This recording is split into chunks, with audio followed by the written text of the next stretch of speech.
aqui estamos novamente com o curso de licenciatura em Geografia e vamos fazer uma revisão do componente curricular Fundamentos Filosóficos e Sociológicos da Educação nessa webconferência. Eu sou Rogério Alves de Lima e vamos à revisão. Bem, na nossa aula 1, vimos que há diversas formas de conceber a educação, ou seja, não há uma única definição de educação. No livro Fundamentos Filosóficos e Sociológicos da Educação, percebe-se que a educação não deve ser vista apenas como algo restrito à sala de aula. Da mesma forma, o texto de Brandão, que é a educação, deixa isso evidente a partir do relato da Carta dos Chefes Indígenas ao presidente dos Estados Unidos. Nessa perspectiva de muitos tipos de educação, o professor não pode ser visto como o único responsável pela educação de aluno, pois há a influência da família, da igreja, da comunidade e, essencialmente, da escola. A educação, de acordo com o livro, é vista como um processo social dinâmico, onde os distintos saberes e as diversas formas de ensinar e aprender devem ser reconhecidos como importantes no desenvolvimento do sujeito.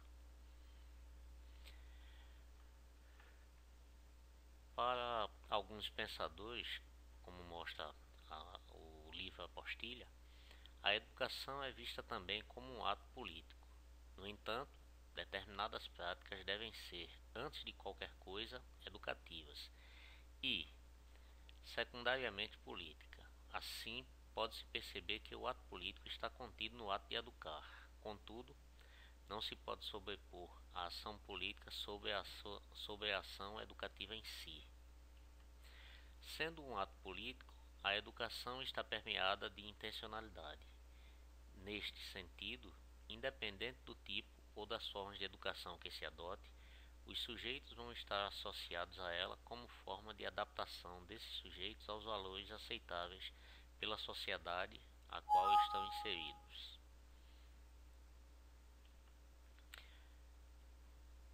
A educação, enquanto processo de aprendizagem, é uma atividade essencialmente humana e, como tal, não pode deixar de lado as questões humanas. Além do mais, a educação, por ser humana, também pressupõe um sistema simbólico presente na cultura de um povo. Então, não se pode pensar a educação sem pensar nos significados dos elementos simbólicos, cuja criação é do próprio ser humano. A finalidade primeira da educação, segundo Freinet, é o crescimento pessoal e social dos indivíduos. Nessa perspectiva, a criança deve atingir um máximo de humanidade para poder melhor enfrentar os dilemas da sociedade atual e usufruir de uma sociedade melhor. Assim, quanto maior for o conhecimento, maior será a possibilidade dela se desenvolver. O tempo da criança, contudo, deve ser respeitado. De acordo com a pedagogia freiriana, o homem deve ser o sujeito de sua própria educação. Não pode ser o objeto dela. Por isso, ninguém educa ninguém. Para este autor, a educação é comunicação. A partir dessa afirmação, Freire deixa transparecer que não existe educação sem o diálogo. A educação pode ser vista ainda a partir das concepções de dois grandes pensadores sociais, Émile Durkheim, que pensa a educação como determinada pela sociedade, que tem relação com as leis naturais, inspiração no método científico e pela neutralidade. Essa visão mostra que a educação se dá através de normas que são impostas socialmente.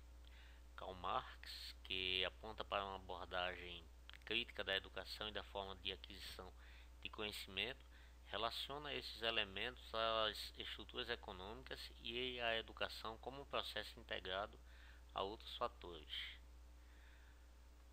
No segundo módulo, A temática apresentada foi representada pelas teorias educacionais.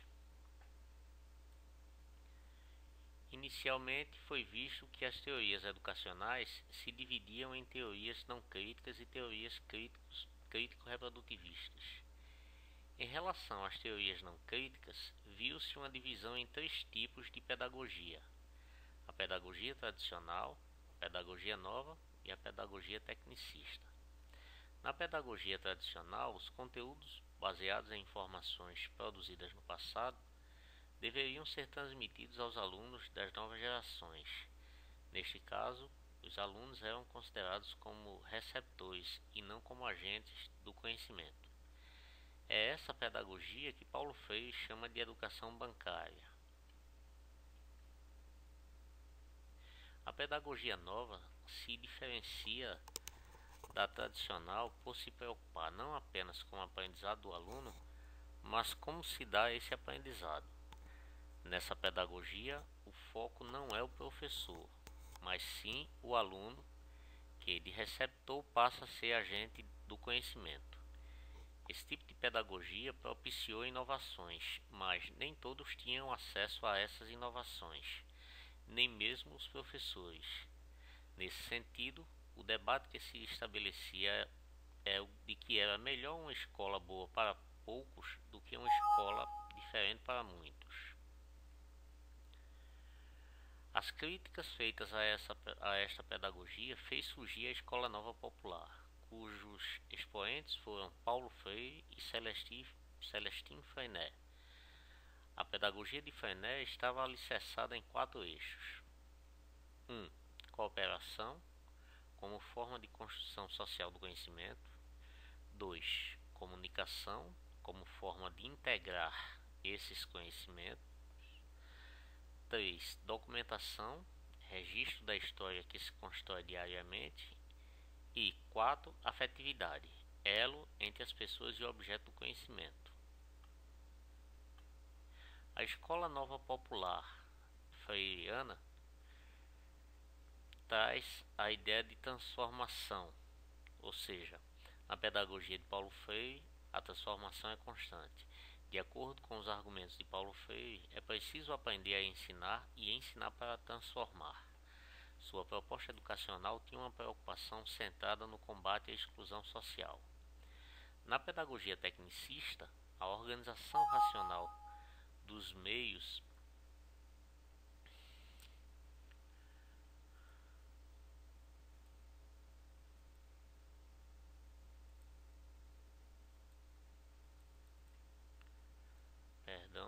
voltamos aqui. Na pedagogia tecnicista, a organização racional dos meios é o fundamento. Neste caso, nem aluno nem professor serão considerados como foco da educação, pois ambos são relegados a uma posição secundária. São apenas os executores de um processo ao qual não tem nenhum controle. Em termos de planejamento e coordenação, surge a figura dos especialistas, habilitados, neutros, objetivos e imparciais, ou seja, o processo educacional das escolas pedagógicas anteriores, que enfatizavam professores e alunos, perde espaço para a técnica. As teorias crítico-reprodutivistas se caracterizam na compreensão da educação a partir de seus condicionantes socioeconômicos. Nessa perspectiva, a educação é vista como reprodutivista em sua prática social. Essa proposta pedagógica é representada por 3 teorias. 1. Teoria do sistema enquanto violência simbólica. 2. Teoria da escola enquanto aparelho ideológico de Estado. E 3. Teoria da escola dualista. A teoria do sistema enquanto violência simbólica tem como pressuposto as ideias de Pierre Bourdieu e Jean-Claude Passeron. Nessa teoria fica evidente que a violência material exercida pelos grupos ou classes dominantes sobre os grupos ou classes dominadas corresponde à violência simbólica, dominação cultural. Nesse caso, a escola e a atividade pedagógica do professor, por exemplo, podem se tornar um trabalho de inculcação, ou seja, enquanto o aluno estiver na escola, deve internalizar os hábitos. Nessa teoria, a função da educação é a reprodução das desigualdades sociais. Na teoria da escola como aparelho ideológico de Estado, a escola seria um aparelho ideológico dominante. Por isso, toma-se todas as crianças de todas as classes sociais e lhes inculca durante anos a fio de audiência obrigatória saberes práticos envolvidos na inculcação massiva da ideologia da classe dominante. Porém, a escola pode ser o local da luta de classes. Essa teoria é baseada nas ideias de Louis Althusser, pensador francês de orientação marxista. Em relação à teoria da escola dualista, pode-se dizer que a educação se divide em duas grandes redes, uma intrinsecamente associada à classe burguesa e outra associada ao proletariado. Apesar das diversas concepções, pode-se afirmar que tanto as teorias não críticas como as teorias crítico-reprodutivistas são importantes, pois fornecem um excelente material para as discussões sobre a educação e sua relação com a sociedade. Bem, na aula 3, abordou-se como tema os antecedentes históricos da educação, ou seja, a educação na Antiguidade Clássica, período greco-romano. Na realidade, a educação antiga, de acordo com a história, começa pelo Egito, cujo pressuposto básico pode ser resumido assim. No Egito, a técnica de ensino era baseada na memorização e nos castigos físicos. Os processos de conhecimento, pelo que se sabe, tinham uma perspectiva utilitarista, prática. Exemplo, quem fazia geometria usava o conhecimento para medir terras. Quem fazia aritmética fazia para o uso no comércio ou no fisco. Apesar do fato de que os antecedentes históricos da educação remontam ao tempo do Egito, é a Grécia Antiga que caracteriza o início da educação ocidental. A educação grega pode ser vista a partir das cidades de Esparta e Atenas. Enquanto na primeira o culto ao corpo era o elemento primordial para a educação, na segunda, isto é, em Atenas, o homem educado era aquele que falasse bem. Na Grécia, o homem era preparado para o poder e, nessa perspectiva, pensar e falar eram fundamentos da educação. De acordo com Morsigadotti, a Grécia atingiu o ideal mais avançado da educação na antiguidade com a paideia grega. Paideia, traduzida como sendo uma educação integral, era mais que simplesmente educação. Consistia na integração entre a cultura da sociedade e a criação individual de outra cultura, numa influência recíproca e abrangente, cultura geral e de educação continuada. Na Grécia, a educação começa a partir do questionamento sobre se é possível ensinar as virtudes requeridas pela sociedade. Nessa perspectiva, tem-se as figuras dos sofistas, de Sócrates, Platão e Aristóteles, como principais influenciadores da educação grega. A virtude tão perseguida pelos gregos só era possível segundo Sócrates, a partir do conhecimento. Como educadores gregos, pode-se destacar ainda Homero, Hesíodo, Pitágoras. Homero, com seu ideal de ser e tornar-se superior aos outros, enfatizava a virtude guerreira, o cavalheirismo, o amor, a honra e a valentia. Isso está presente na sua Odisseia, a grande obra grega. Bem, Pitágoras defendia que os números seriam a realidade viva. A apostilha não faz referência a Heráclito, mas vale a pena destacar esse filósofo pré-socrático, cujo ideal de transformação já está presente nos seus pressupostos, principalmente na famosa frase: um homem não se banha no mesmo rio duas vezes. Nesse caso, nem o homem nem o rio seriam os mesmos.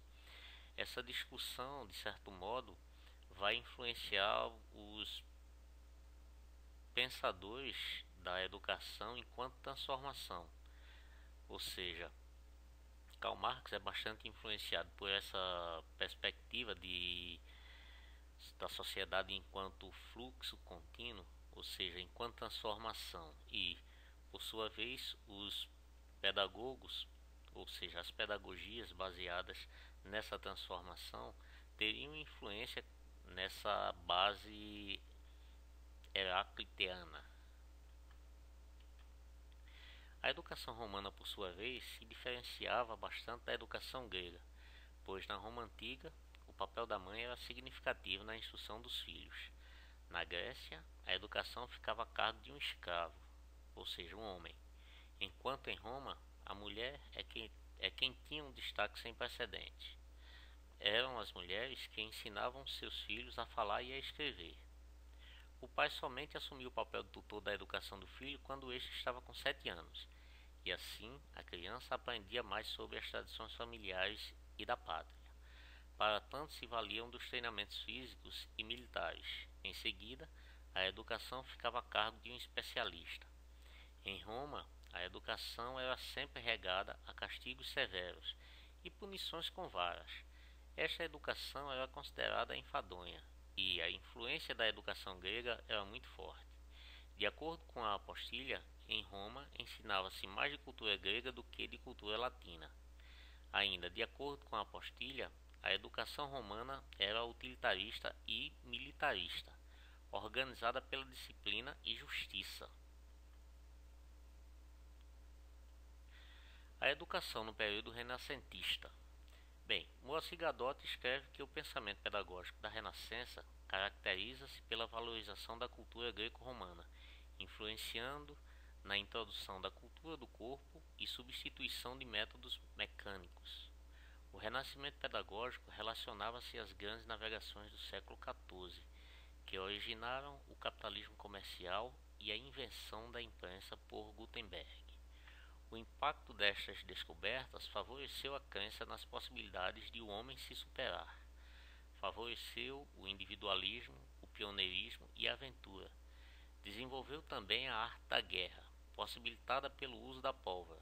A educação renascentista preparou o homem burguês, daí sua ação não chegar ao povo comum, atingindo principalmente o clero, a nobreza e a burguesia nascente. Bem, no quarto módulo, apresentamos o tema cultura e educação, e neste caso, mais uma vez ressaltamos as diversas concepções de educação, a partir do texto de Carlos Rodrigues Brandão, e estabelecemos uma relação entre a educação e a cultura. De início, falamos sobre as concepções de cultura a partir de autores como Edward Tylor, Levi Strauss, Clifford Geertz e Marshall Sahlins. Num outro momento, falamos sobre as instituições primárias, responsáveis pela nossa primeira educação, a família, a igreja e a escola. Posteriormente, falamos sobre as instituições secundárias responsáveis pela nossa educação. Nesse módulo, falamos ainda sobre os movimentos de educação de base e sobre os movimentos de cultura popular. Nesse caso, destacamos a importância desses movimentos para o desenvolvimento da educação. No quinto módulo, apresentamos como tema as novas tecnologias no contexto educacional, onde mostramos a importância das novas ferramentas educacionais, dentre as quais se destaca a internet, que, por seu lado, permite o desenvolvimento da chamada educação à distância, EAD.